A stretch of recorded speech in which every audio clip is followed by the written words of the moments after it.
반갑습니다. 벌써 교류학교 21번째 시간이 되었습니다. 또한 3월의 마지막 주를 맞이하게 되었습니다. 우리 성도님들 늘 가정의 평안과 기쁨이 더욱더 충만하시기를 간절히 바랍니다. 원래는 교회에 대한 강의를 3번으로 다 담으려고 하였는데 3번 강의를 준비하다 보니 우리 성도님들께 조금 더 자세한 것들을 말씀드리면 좋겠다라는 생각이 들어서 이제 오늘과 다음 시간의 내용을 원래는 한 강의였는데 2번으로 나누어서 준비를 하였습니다. 그래서 오늘 시간에는 교회의 역할에 대해서, 다음 시간에는 교회의 사명에 대해서 함께 살펴보도록 하겠습니다. 주님의 자녀에게 가장 큰 선물은 값없이 주어지는 하나님의 은혜입니다.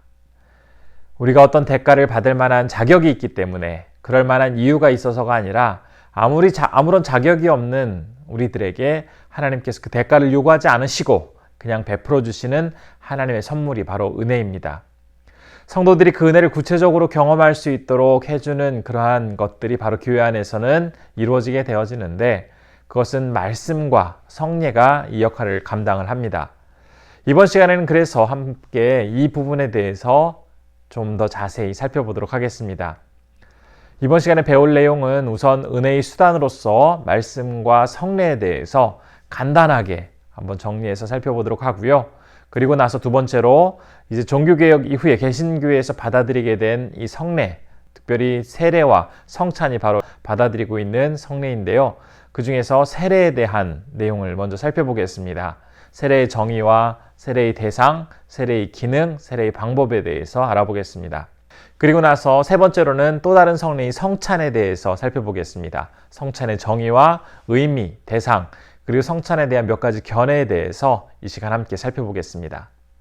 첫 번째로 교회가 감당하는 역할 중에서 은혜의 수단으로서 말씀과 또한 성례가 있는데요. 이것들에 대해서 간단히 한번 이야기 나눠보도록 하겠습니다. 교회는 말씀과 성례를 통해서 하나님의 은혜를 구체적으로 경험할 수 있도록 해줍니다. 은혜의 수단이라고도 불리는 이 두 가지 요소 중에서 특별히 하나님께서 말씀 선포를 통해서 참 많은 일들을 이루어 가십니다. 백성들이 그리스도의 형상을 따라서 새롭게 되도록 하시기 위해서 이 말씀을 하나님이 사용을 하십니다.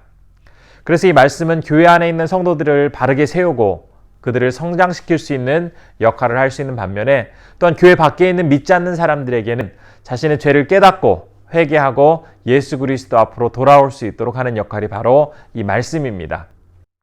이 말씀 선포의 중요성과 그 내용에 대해서는 이미 지난 시간 20강의 내용 중에서 특별히 교회의 표징에 대해서 이야기 나눌 때 구체적으로 말씀을 드린 적이 있습니다. 따라서 이 말씀 선포와 관련된 교회의 역할에 대해서는 20강 강의를 한번 참고해 주시면 좋을 것 같습니다. 두 번째로 은혜의 수단으로서 성례, 즉 세례와 성찬이 포함되겠는데요. 이 성례에 대해서 좀 더 자세히 살펴보도록 하겠습니다. 성도들로 하여금 은혜를 경험할 수 있는 이 성례, 지난 시간에는 사실 거의 그 세례와 성찬이 있다라는 것 정도로만 언급을 하고 자세한 설명을 드리지 않았습니다.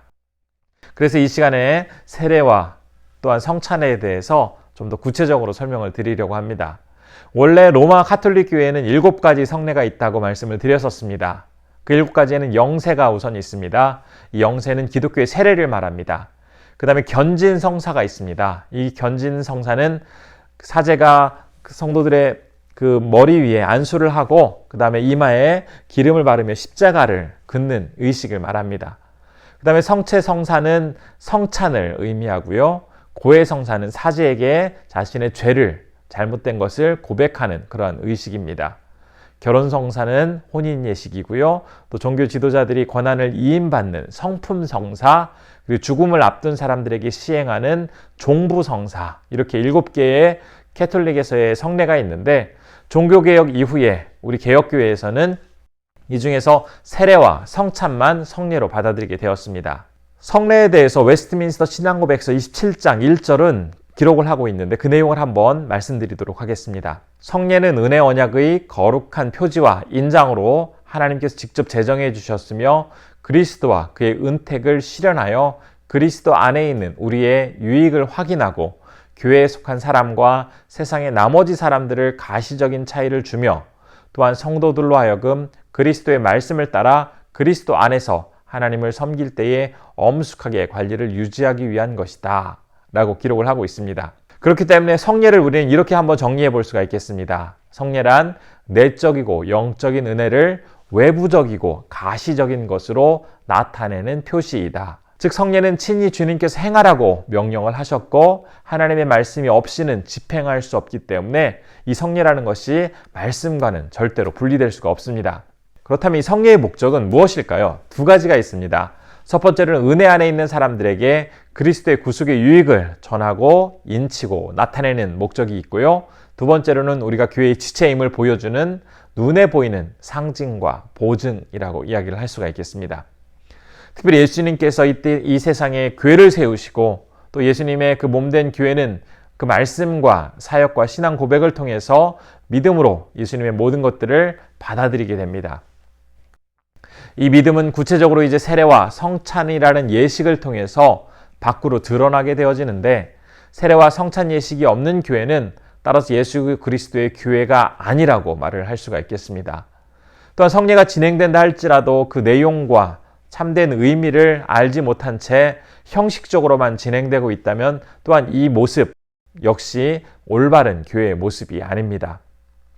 비록 성례 자체가 성도를 구원에 이르게 해주는 방편은 아니겠지만 성례에 참여함으로써 성도는 정말 많은 영적인 유익을 누릴 수가 있습니다.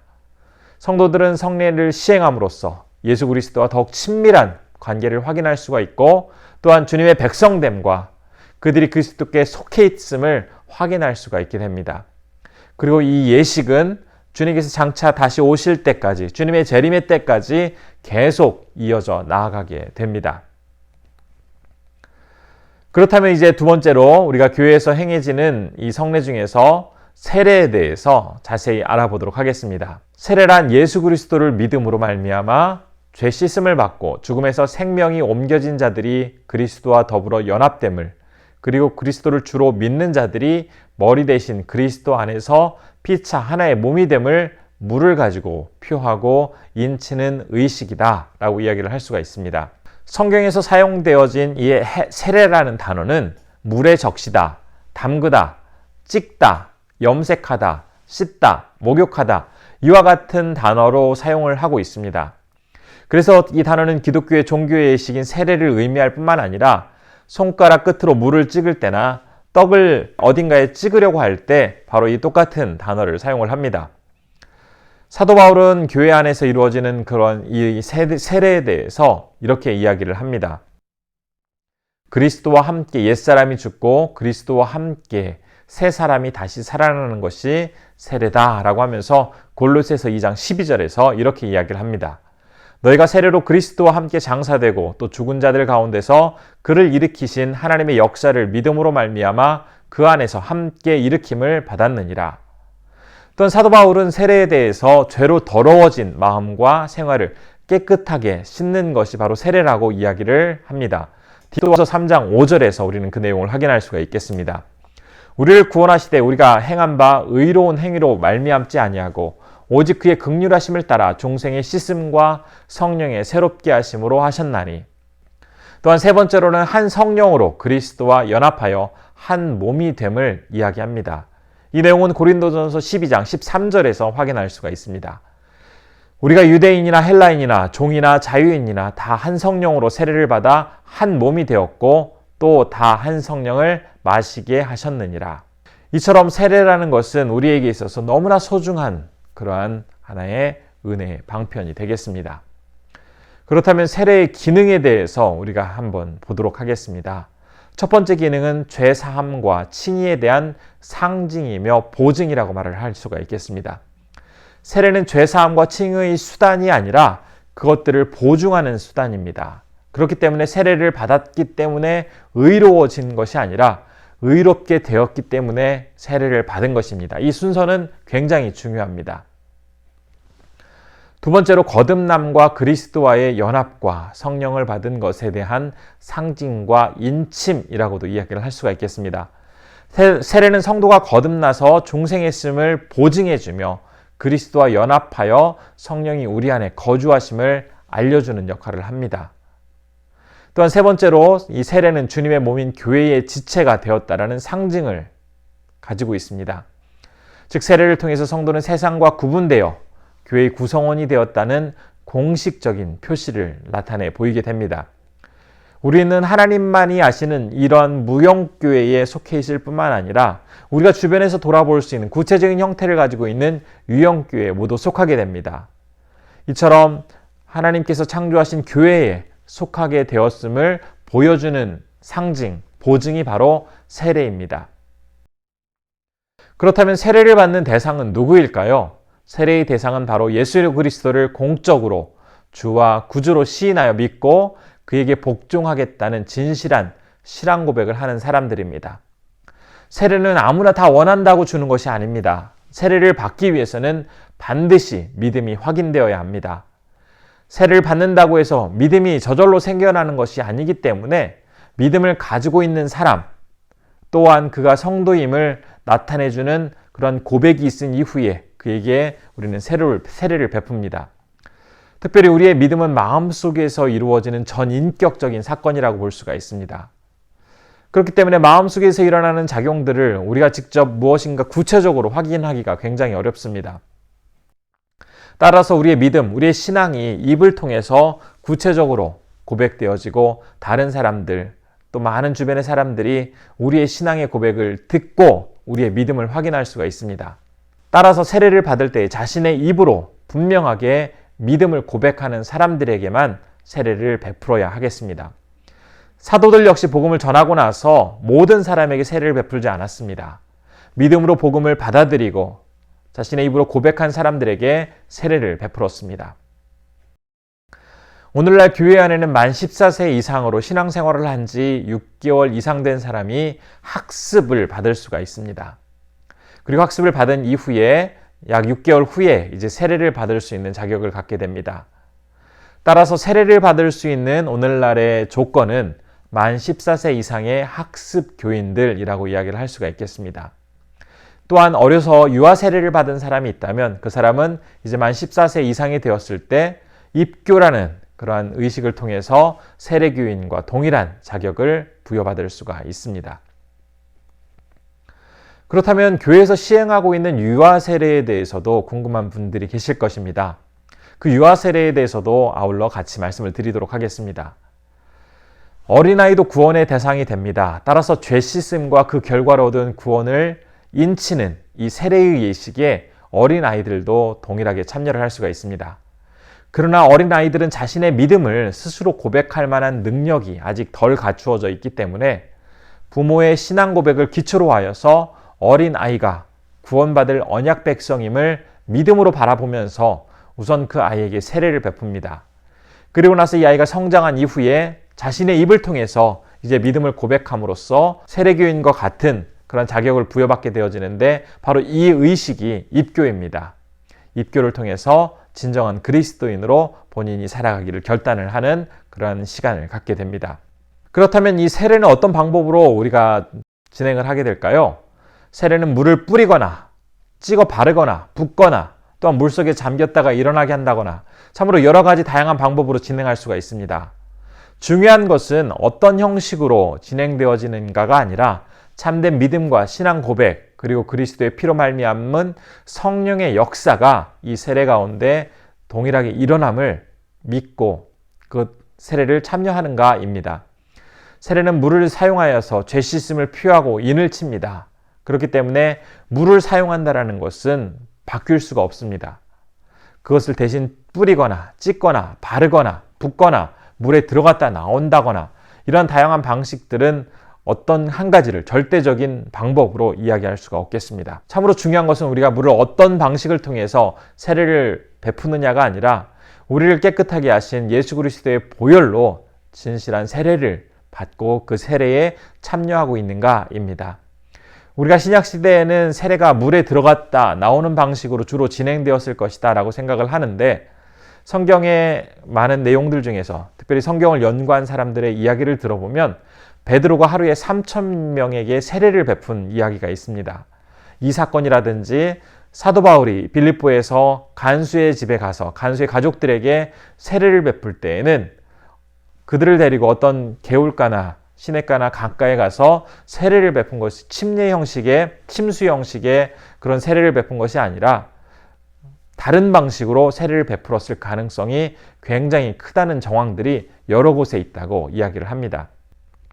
그래서 우리가 이 세례에 있어서 꼭 기억해야 할 것을 다시 한번 정리해 보자면, 첫 번째, 세례를 통해서 우리가 구원받는 구원의 수단이 아닌 구원받은 성도임을 나타내는 증표라는 것 기억해야 할 것입니다.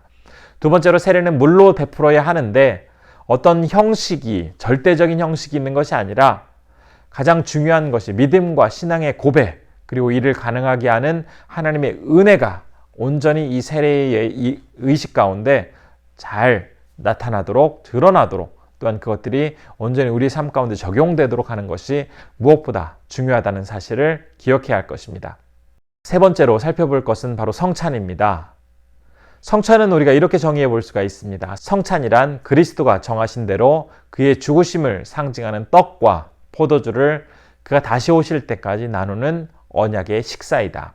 주님의 성찬은 그리스도가 정하신 대로 그의 죽으심을 상징하는 떡과 포도주를 주님께서 다시 오실 때까지 나누는 예식입니다. 예수님께서 이제 맞이하실 그 죽음에 대해서 가장 분명하게 가르쳐 주셨던 장소가 바로 최후의 만찬의 자리에서였습니다. 예수님은 당신의 그 죽음이 새 언약을 세우는 제사이고, 그 죽음을 통해서 하나님의 백성들은 의롭게 되어짐을 말씀을 해주십니다. 예수님의 이 말씀을 믿음으로 받아들이고 고백하고 따라 살아가는 것이 바로 성찬입니다. 따라서 성찬이 거행될 때는 반드시 그 행위와 함께 그 행위를 설명하는 말씀이 같이 동반되어야 하겠습니다. 성찬은 단순히 어떤 과거에 있었던 일들을 회상하고 추억하기 위해서, 기념하기 위해서 진행되어지는 행사가 아닙니다. 오늘날에도 성찬이 이루어지는 그 장소에서, 그 현장에는 성령께서 그리스도의 죽으심으로 나타나게 된 그 효력이 동일하게 적용되도록 역사해 주시기 때문에 이 성찬 예식 또한 우리가 굉장히 소중히 여기고 그 의미를 깊이 생각하며 우리가 임해야 하겠습니다. 성찬 예식은 그래서 하나님의 역사가 이루어지는 시간이기 때문에 아무런 기대 없이, 준비 없이 참여해서는 절대 안 되겠습니다. 또한 어떤 잘못을 저질러서 교회로부터 권징을 받고 있는 그런 경우라면 성찬에 참여할 수가 없습니다. 그렇다면 성찬은 어떤 의미를 가지고 있을까요? 두 번째로 한번 성찬의 의미에 대해서 살펴보겠습니다. 떡은 그리스도의 살을, 잔은 그리스도의 피를 의미합니다. 그래서 이 성찬은 바로 예수 그리스도의 죽으심에 참여하는 증표라고 이야기를 할 수가 있겠습니다. 그 내용은 고린도전서 11장 26절의 말씀을 통해서 확인해 볼 수가 있습니다. 너희가 이 떡을 먹으며 이 잔을 마실 때마다 주의 죽으심을 그가 오실 때까지 전하는 것이니라. 성찬은 주님의 죽으심에 대한 상징적인 표시입니다. 떡을 떼는 것은 그리스도의 몸을 찢는 것을 상징하고, 잔을 비우는 것은 그리스도의 피가 흘려진 것을 상징합니다. 성도가 성찬에 참여하는 것은 자신이 그리스도와 연합되었고 그 죽음에 자신 또한 동일하게 참여하고 있음을 상징적으로 보여주는 행동이 됩니다. 또한 성찬이 가지고 있는 의미는 예수님의 속죄 은혜에 의한 새 언약에 참여하는 증표입니다. 이 내용은 고린도전서 11장 25절에 기록되어 있습니다. 식후에 또한 그와 같이 잔을 가지시고 이르시되 이 잔은 내 피로 세운 새 언약이니 이것을 행하여 마실 때마다 나를 기념하라 하셨으니, 성찬은 우리의 죄를 대속하시고 새 언약을 허락하신 주님의 은혜에 참여하는 행위입니다. 그리스도 안에서, 그리고 그리스도를 통하여 하나님께서 성도와 맺으신 그 놀라운 새 언약의 표징이 되겠습니다. 하나님은 성찬을 통해서 성도가 새 언약 안에서 선택받은 당신의 자녀임을 알게 하시고 그리스도께서 베풀어 주신 모든 복과 유익을 누릴 수 있도록 허락해 주십니다. 또한 성찬에 참여하는 많은 성도들은 예수 그리스도로부터 선물로 허락받은 영원한 생명을 누릴 수 있는 기쁨을 아주 구체적으로 경험할 수가 있게 됩니다. 세 번째로, 성찬의 의미는 성도 간의 연합과 교제에 참여하는 증표라고도 이야기할 수가 있겠습니다. 고린도전서 10장 16절과 17절의 말씀 한번 보도록 하겠습니다. 우리가 축복하는 바 축복의 잔은 그리스도의 피에 참여함이 아니며 우리가 떼는 떡은 그리스도의 몸에 참여함이 아니냐. 떡이 하나요 많은 우리가 한 몸이니 이는 우리가 다 한 떡에 참여함이라. 지금 이 말씀에서도 사도 바울은 성찬에 참여하는 자는 그리스도에게 참여하는 자, 즉 그리스도와 하나 된 자, 심지어 한 몸이 되었다고 이야기를 하고 있습니다. 따라서 성찬에 참여하여서 함께 떡을 뗄 때에 우리는 하나인 동시에 전체 또한 한 부분임을 확인할 수가 있습니다. 성찬에 참여하는 자들은 그리스도에게 연합될 뿐만 아니라 서로에게도 함께 연합될 수 있음을 우리가 확인할 수가 있습니다. 예수님은 당신의 피와 살을 기억하여 주님이 지으신 십자가의 은혜를 더욱 깊이 묵상할 수 있도록 구체적인 제도를 지정해 주셨습니다. 바로 주님의 피와 살을 단지 혼자만 기념하도록 하신 것이 아니라 성도들이 함께 기념하며 교제와 사랑을 나누도록 공동체의 이 성찬을 허락해 주셨습니다. 그런데 주님께서는 믿음의 승리를 이룬 자들에게 성찬을 베푸시는 것이 아닙니다. 곧 배신할 제자들에게 주님은 성찬을 베풀어 주셨습니다.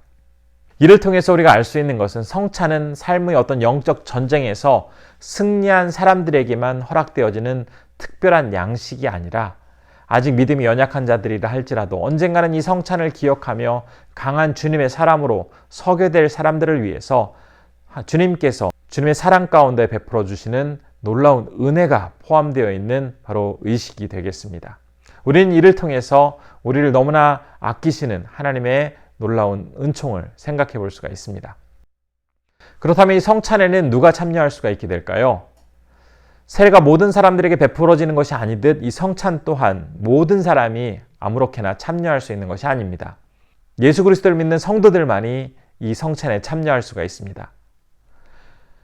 하지만 아직 성찬의 참된 의미를 알기에 어려운 어린아이들의 경우에는 그들이 좀 더 성장한 이후에 참여하는 것이 좋겠습니다. 따라서 지금 우리가 속한 교단에서는 세례와 입교를 받은 교인들에게만 성찬에 참여할 수 있도록 허락을 하고 있습니다.